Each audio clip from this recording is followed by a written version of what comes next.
Okay. Yes, this is a purple dust cover over my computer. It's just a piece of leather. It's a dust cover. It doesn't have any significance regarding this video. I wanted to make this video like 4 or 5 days ago when all this banking mess started.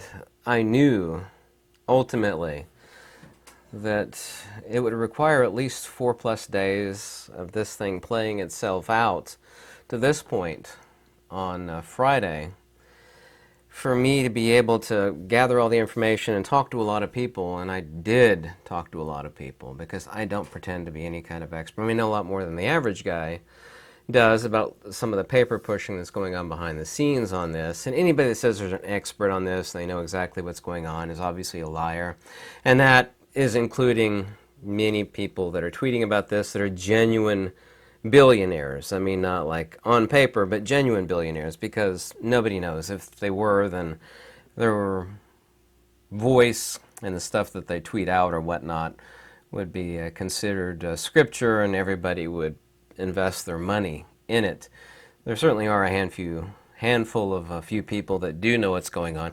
By the way, there is a note that a bunch of private jets were flying into Omaha, Nebraska, like an extremely large number of private jets, and a couple of billionaires were actually retweeting that. Apparently there's a get-together. I don't want to call it a cabal or anything, and I'm not talking conspiratorial, where some large entities are talking about making some sort of fix, even though it be temporary. By the way, before SVB collapsed, we know, at least most of you know, that the now fired head of that bank took out most of his money, as well as the people underneath him. There was also, too, another country that took out an enormous amount of money, like a week or a week and a half before. That's not rumor or conspiracy, and I'm not interested. Life is too short for rumor and conspiracy. There's logical conjecture based upon available evidence, but I'm not interested in any sort of fear-mongering or grandstanding in this video, because that's not conducive to anybody, and I like to be a person based upon facts, logic, and wisdom. However, there are some incredibly scary details, but being scared doesn't help anybody. It's about being informed. And by scary, I mean that is not good, but hey, now that I'm informed, I can make some logical conclusions or actions based upon further investigation. I can't believe how many people I talked to about making just this one video, including some really rich people that I know that were heavily invested in the market, and I found out some fascinating bits of information, some hidden canaries in the coal mine. One is the FHLB, which is basically like a mini Fed, and what's been going on with the banks and how they've been using that backdoor money propping. There's a whole lot of paper pushing that's going on. Everything is being papered over right now. So I've been waiting for nearly a week to make this. I knew that big things would be moving on Wednesday or Thursday, and of course now it's Friday. There appears to be a cascade failure going on. A systematic risk is incredibly high. The people that actually do know, and of course nobody ultimately does know, but people that have an enormous amount of information at their fingertips are saying that this is the case. I couldn't agree more. I've been talking about this now for 3 years. I look at a lot of different indicators, and I don't play the market, and I don't pretend to be any expert on that front, but I have my eyes open on a lot of stuff. I always do. That's actually part of what I do in life, is I keep my head on a swivel and I look at an enormous amount of indicators. And I've been asking people about indicators that they see. And everything is pointing towards cascade failure in the banking system. I don't know if you know what happened today. On Friday, you might have been working, but you can go Google or Bing, search the results. But there's been a lot of bad things going on. There's been a horrific precedent that's been set by bailing out SVB. And Signature, which is not really being bailed out, but what the Fed and the U.S. government, the Fed is not federal, by the way. I know the Fed is not federal. Everybody keeps texting me that. I know they're not. They're actually a privately held entity. We could talk about the Fed one way or another, but I'm not interested in doing that. This is not the purpose of this video. It's going to be paid for by the taxpayers, however, contrary to what the President of the United States said. Oh, Yeah, I said, I want to say again, it's not going to be paid. Yeah, it is. You're going to raise the interest rate. It's going to be paid for by the taxpayers. SVB was at 97% of the depositors were large entities with, way over 250,000 in there, and that sets a horrific precedent. All the greatest experts agree on this. I mean, billionaires themselves saying that this is horrific precedent. However, larger banks are, incredibly happy about this because they're going to get gobbled up, and they're called SIBs, or strategically important banks, and that's just a fancy way of saying too big to fail, which is bad things happen when something's too big to fail. We all know the horrific nature behind that. Something before getting into the facts on this that I want to point out as an aside is that somebody needs to consider the percentage of what they have in savings that they're able to diversify not only into necessities but not have in the bank, alternate forms of currency. There's an old saying by your grandmother that you shouldn't have all your, eggs in one basket, and that's incredibly, incredibly important.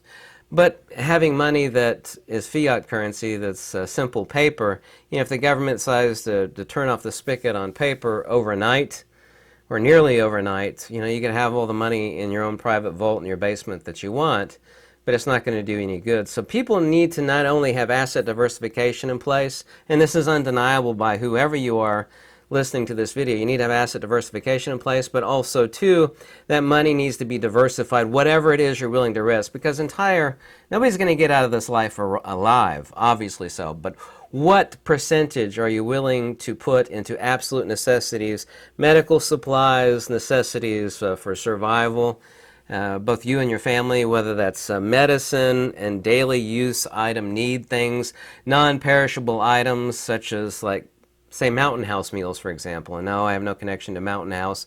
They're good for 30 years. I'm not going to live another 30 years, probably not another 10, but they're good for 30 years. So non-perishable food items, for example. What percentage are you willing to put into things that would actually keep you going and or protected? Somebody might have, a giant box full of silver and or gold. I mean, having is one thing, holding on to it is another. I keep pointing that out to people. That's incredibly important. Something that everybody keeps talking about, the FDIC, and I've talked to 4 genuine experts on this subject, okay? This is not me saying this. This is what these experts have told me. Some of this I knew, some of it I didn't. The FDIC only has the ability to cover 1.3% of private funds from depositors held in banks. So I'm okay, I got under 250,000 in the bank or savings. The FDIC can only cover 1.3%. Okay? My bank's okay. Yeah, sure. Great. Famous last words. Here's the other thing. The guy that I've known my entire life, rather a wealthy guy that knows quite a lot about this subject, rather wealthy, extremely wealthy from my perspective. The FDIC does not have to pay it. It's like, I'm protected, I got under 250. Great. Here's the devil in the detail. The FDIC doesn't have to pay it all back immediately. They can dribble it back to you on what you're covered for month after month. That you will be dead in theory before you will get your insured money back. How do you like that, for example? I'm covered, I got under 250 grand. Did you know that they don't have to pay it all back in one lump sum? Did you know that? Did you know that? Did you know that? I bet most people didn't know that. I didn't know that, actually. So here's the bad details on this. First Republic gets $30 billion in cash infusion from 11 major banks. The Dow jumps 400 points as a result, including JP Morgan and Bank of America. But the bank depositors that are propping up, and I don't know, pure conjecture on my part, the federal government told these banks to prop up First Republic Bank. Of course, SVP, by the way, were downgraded to junk stock status several days ago, First Republic Bank. $5 billion each from Bank of America, Wells Fargo, Citigroup, and JP Morgan.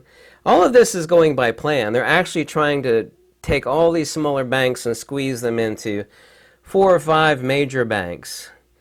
And the actual downside of that is quite horrific. You just have a few entities that now are answerable to the federal government instead of all these, saving in these the S&L and little credit banks that are all over America. And here's a graph coming up that's actually scary, and I had to do hours of research into this one. On this specific graph, it's actually called the aggregate condition and incoming data of all FDIC-insured institutions in the United States. 4,746 banks reporting. The devil is in the details, and I couldn't make the glaring issue out with this, but it's quite horrific, and I'll get to that in just a second. Credit Suisse, and I've always known quite a bit about Credit Suisse. I used to invest in precious metals when I was younger. Credit Suisse is strategically extremely important. I know it's Swiss bank. If they were about to fail, they'd got 50 billion Swiss francs, or basically $54 billion, from the Swiss National Bank to keep Credit Suisse afloat. Go look that up.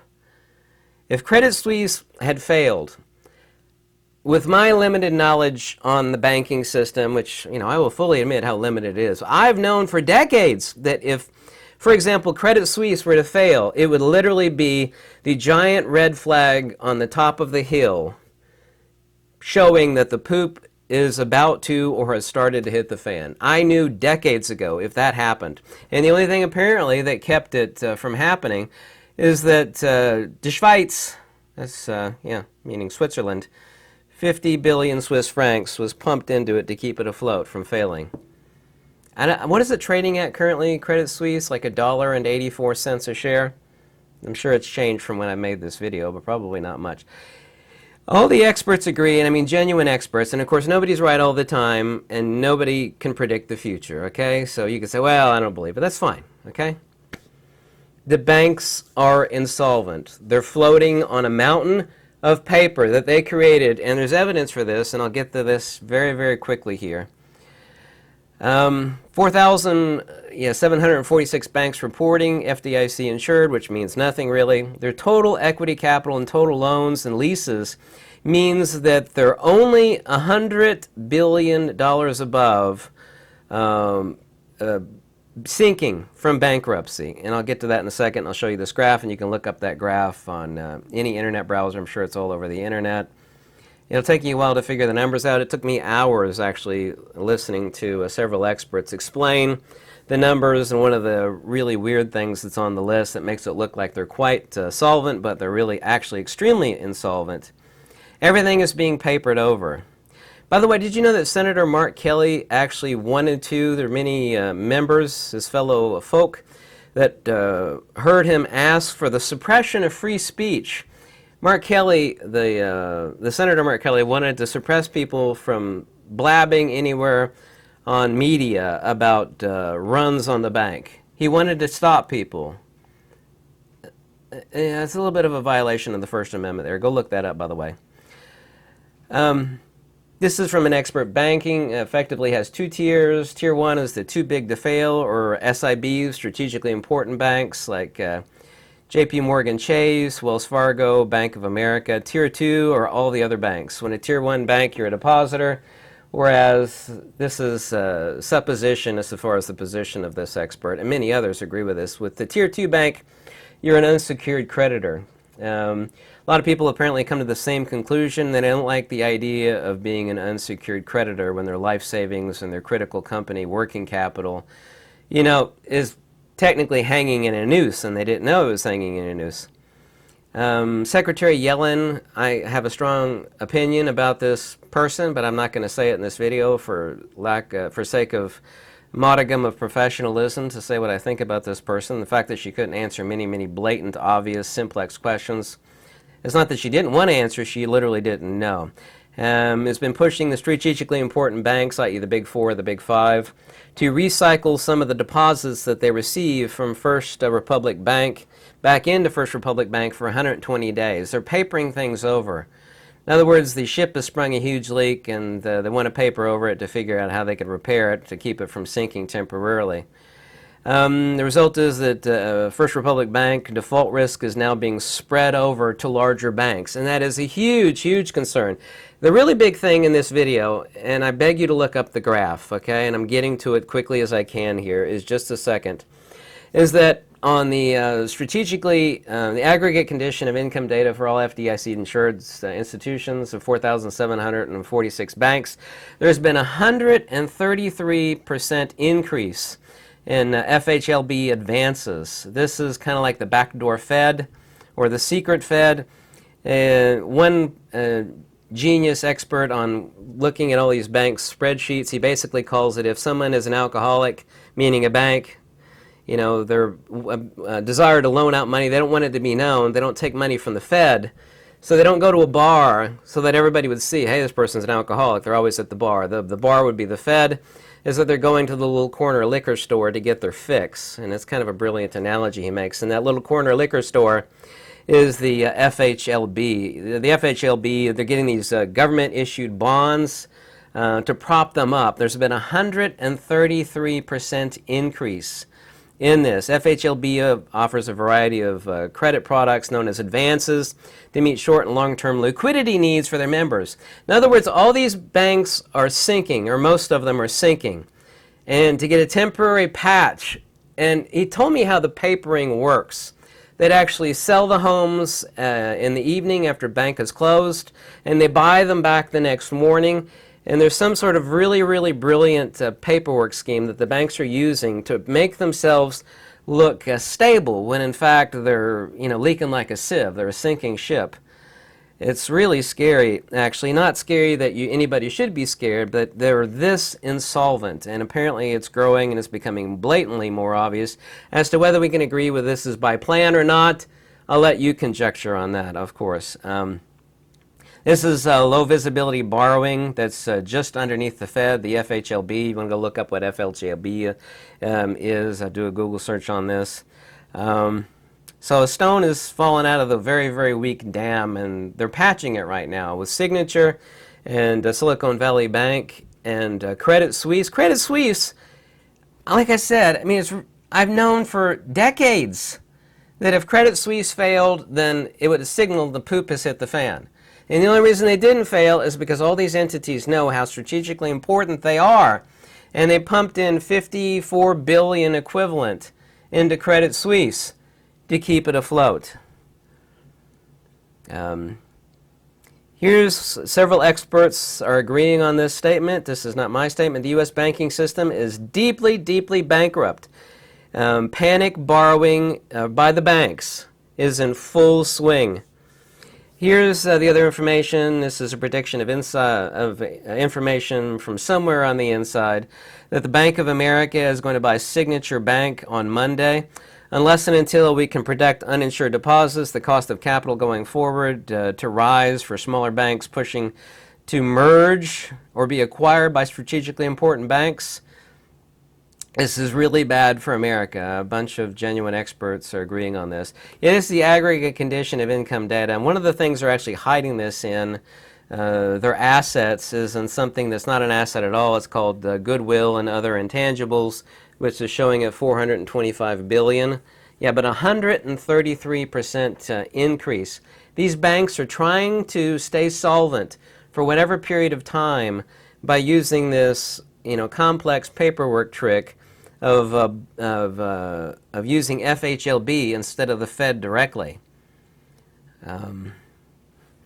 Here's the other issue. This is, remember the 2008 crash? There's only $75 billion in unrealized gains, i.e. losses on investment securities by banks. This is not by people, but by banks.